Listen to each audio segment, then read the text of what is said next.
unit circle and circular functions.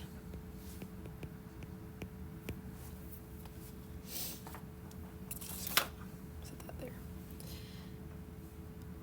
All right, so I think we kind of had talked about this very briefly when we did where they gave us like the XY coordinate and we were doing the stuff with finding the 6 trig functions.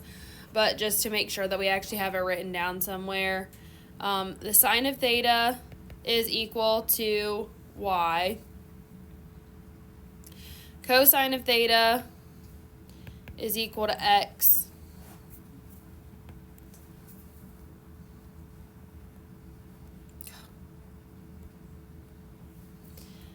Tangent of theta is y over x. Then cosecant of theta is 1 over y. Secant of theta is 1 over x. And cotangent of theta is x over y. So I think we had kind of briefly looked at this before, but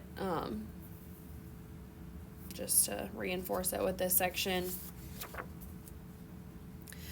So in here, like this section, they're talking about the radians on the unit circle and like what the different values are. So a couple of the questions we're going to look at, like I said, just briefly are like if they tell us to find like the sine of 5 pi over 6, we're going to look at our unit circle and be able to give that value.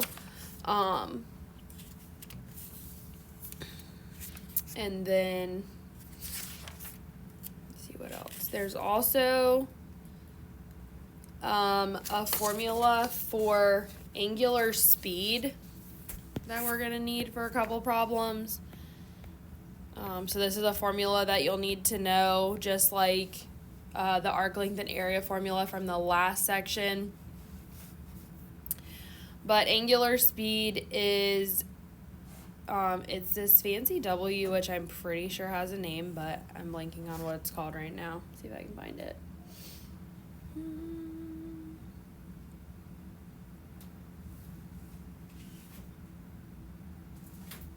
I don't know. Anyways, it represents angular speed. It's a fancy W.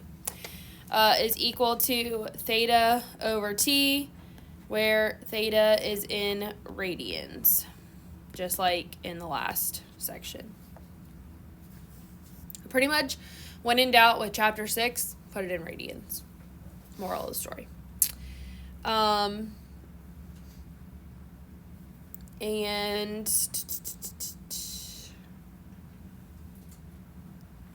trying to see if we have to do anything with these other formulas or just that one.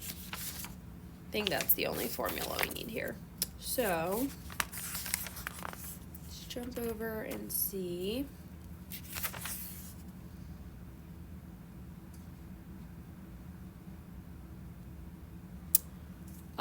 So a couple of things here where we're going to have our unit circle. Number 20, the cosine of 5 pi over 3.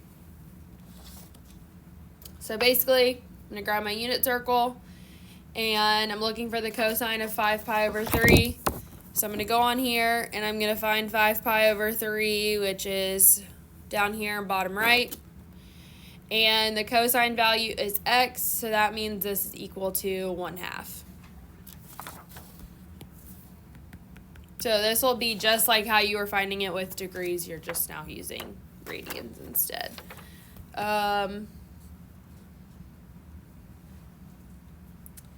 Let's see. If we have 24, the cotangent of 5 pi over 6, then I'm going to find 5 pi over 6 on my unit circle, which is over here. And there's 2 different ways that I can do this. Okay, I can either do 1 over the tangent because cotangent is 1 over tangent, or I can use these formulas that I gave you up here and we can do x over y. Either way is fine. Since you have like the tangent values on your unit circle, you can do it that way. I'm going to actually do x over y on this one because it's going to make it easier based on the math of this one. So I'm going to treat this as x over y, so that's going to be negative root 3 over 2 divided by 1/2. So when we divide by a fraction, we keep, change, flip. So negative root 3 over 2 times basically 2 over 1. 2's cancel, and so that's negative root 3. The other thing that I think again, trying to remember what class I did what with, but I think I mentioned it back when we were doing degrees and stuff, but the cotangent and tangent values are opposite each other. Okay, so notice the value that we just got was negative root 3. The tangent was negative root 3 over 3 here, but the cotangent is just negative root 3. So these values here just swap for cotangent. So if you want to memorize that that's the case, you want to just do it by, showing this here. The other way I could have done this was 1 over the tangent of 5 pi over 6, which would have been 1 over negative root 3 over 3. We would keep, change, flip, and that would give me negative 3 over root 3. That's just being multiplied by 1.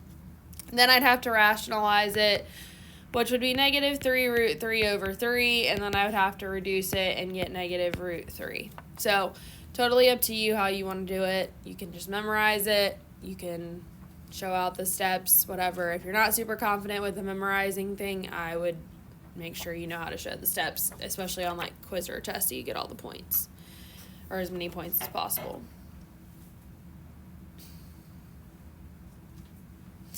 If we have something like 30, where it's the sign of negative 5 pi over 6, then that's negative, so that means on my unit circle, I count and I work backwards. I guess this in really quick. So I start here and I work backwards. So every increment of pi over 6.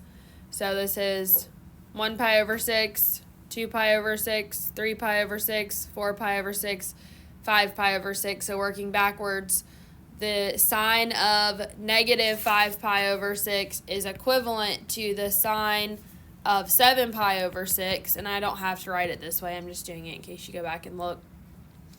And the sign there is negative 1/2. So that would just be negative 1/2. So when it's negative, we count backwards. So this was negative 1 pi over 6, 2 pi over 6, 3 pi over 6, 4 pi over 6, 5 pi over 6. Or you can think about it by doing 2 pi minus whatever that value is to get the coterminal in radians, basically. So, and also, like, the other thing is, if you're struggling with radians and counting, especially on the negative ones, there's nothing that says that you can't convert your radian value using that conversion factor we did yesterday to degrees, and then just use degrees that you're familiar with. Like, that's totally fine also. So it's a little bit more work, but if you're like, I cannot figure out where negative 5 pi over 6 would be, just take the time and convert it and convert into degrees where it's a little bit easier to count. Does that make sense? All right. All right, so obviously on the last test that you had, we had some problems where you had to plug into your calculator and get the answer. So these ones are the same thing, except for they want them in, it'll be radians. And so I'll show a couple of these. I'm going to go ahead and write them out. Let's see, the 36 sine of 0.8203 and 40 the tangent of 6.4752. All right, so on these ones, if there's not a degree symbol, okay, then that automatically tells you it's in radians. So they didn't tell us in the instructions these are radians. They don't say it anywhere. Obviously, they don't have radians written here. You just need to know if there's not a degree symbol, it's in radians, which means our calculator's mode needs to change. So now is where you'll have to start to watch, is my calculator in the right mode, because pretty much up to this point we've exclusively been in degrees. You're going to want to make sure that we're in radians now. So on your calculator, the mode button, and down here, just like how we found degrees, notice degree is highlighted but radian is flashing. So when I hit enter, now my calculator is in radian mode. Okay, so that's what's highlighted here. So I want to make sure that I have that. I'm going to get out of that. And now I can actually just type in sine of 0.8203. And so my answer is 0.73. I'm just going to say 0.73. They say like 4 decimal places, but that's a lot. So 0.73. Then for tangent, same thing. The tangent of 6.4752. And so that would be 0.19, yeah, just 0.19.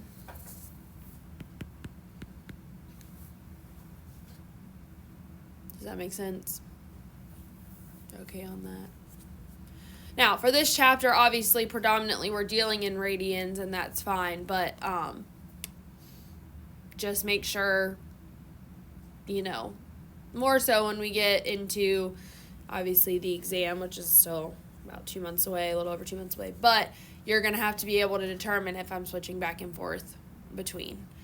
And it's possible that just to make sure that you're paying attention, I may give you 1 in degrees on your test or quiz. We'll see. So that you need to pay attention to what mode you need to be in. So make sure you watch that. All right, the last step in this section here is the, what do they call them? It says to use the formula that W equals theta over T to find the value of the missing variable. So they'll give you different pieces of information, and based on what they give you, we will manipulate the formula to solve. So 90, I've got W equals 4.3 radians per minute, and T is equal to 1.6 minutes.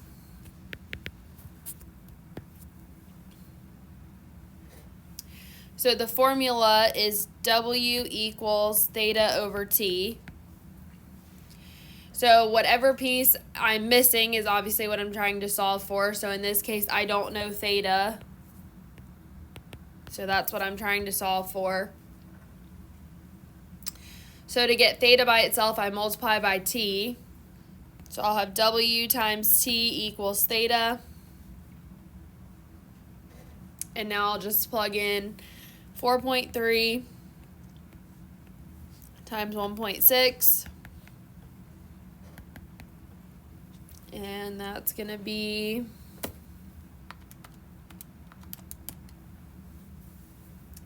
6.88.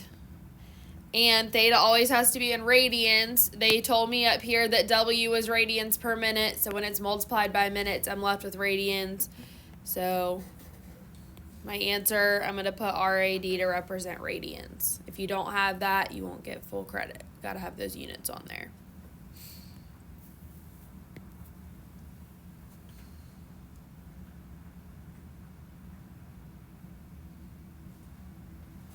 And I don't see any that they don't give you in radians, but just always make sure you watch for that they don't trick you or something. Because I'm just doing a quick glance here. 94, theta equals 5.225 radians, and T equals 2.515 seconds. So this one, they give me theta and T, so I'm just solving for W. So W equals theta over T. Again, you don't necessarily have to write the formula to start out with every time, but good for practice for now. So just plug in W equals 5.225 divided by 2.515. And I would just type that in.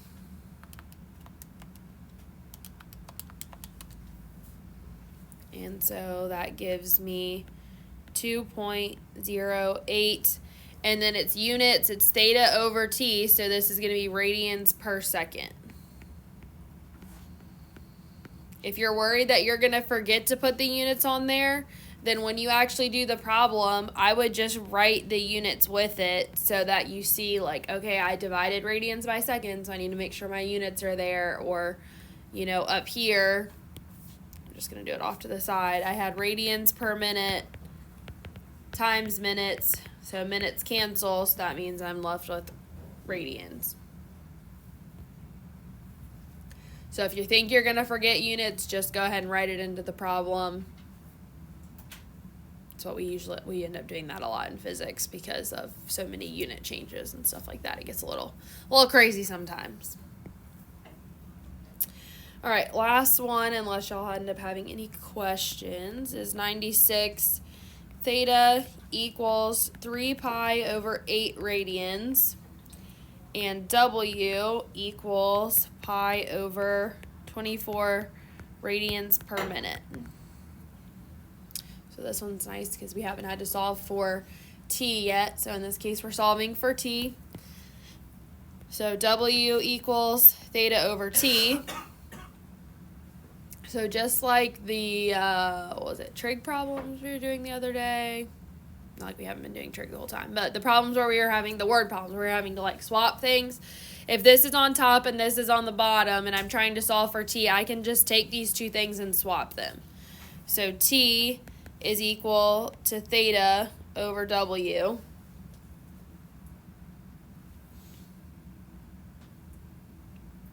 And then I just plug in t equals 3 pi over 8, all divided by pi over 24. Now, you could just straight up put this in your calculator, or you could keep, change, flip, and reduce, and then type it in. So I'll just show the keep, change, flip part, because I trust that you can just plug in your calculator. So 3 pi over 8 times 24 over pi. So when I do that, the pi's cancel, and then 8 goes into 24 3 times. And so I end up just with 9. Is that right? I feel like that's not right. I feel like that was too easy. No, I guess it was. All right, so then this was radians divided by radians per minute. And I know that time has to be whatever the time function is, so this is going to be in minutes. Because technically, just so we can see the units here, I had radians divided by radians per minute.